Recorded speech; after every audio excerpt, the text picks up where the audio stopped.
हाय, good morning. कसे आहात सगळे? आज आपण बनवतोय टिफिनसाठी पटकन बनणारी आणि कमी वेळात बनणारी अशी छानपैकी मस्त कोबीची भाजी. तो खूप कमी इन्ग्रेडियंट्स टाकून मी बनवते. तुम्हाला जर माझी व्हिडिओ आवडत असेल तर प्लीज लाईक करा. बघा, सगळ्यात पहिल्यांदा मी टाकलं आहे फक्त तेलामध्ये जिरे. त्यानंतर मी त्यात टाकणार आहे एक मस्त हिरवी मिरची.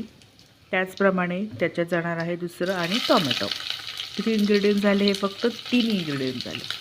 3 इन्ग्रेडियंट्समध्ये तुम्हाला एक नंबर अशी टेस्टी भाजी मी तुम्हाला बनवून दाखवते. काय असतं ना, की आपण जेवढं जास्त काही करतो अति तिथं माती असं एक म्हण आहे. त्यामुळे आपण जास्त पण काही करायचं नाही. त्या भाज्यांचं न्यूट्रिशन पण आपल्याला भेटलं पाहिजे आणि जास्त माल मसाले टाकून त्या भाज्याची जी चव असते ओरिजिनल ती आपल्याला लागत नाही. त्यामुळे मी अशा टाईपच्या भाज्या बनवून मस्तपैकी तयार करत असते.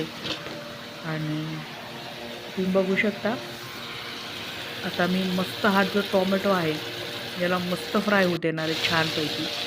आणि वरून त्याला टाकला आहे कोबी. आता कोबीला छानपैकी परतून घ्यायचं त्या मसाल्यामध्ये. मसाला म्हणजे आपण काही टाकलेलं नाही आहे, फक्त मिरची, जिरे आणि टोमॅटो आणि हळद बास. आणि मस्त याला थोडंसं चवीनुसार मीठ टाकून मस्त वाफायला लावून द्या.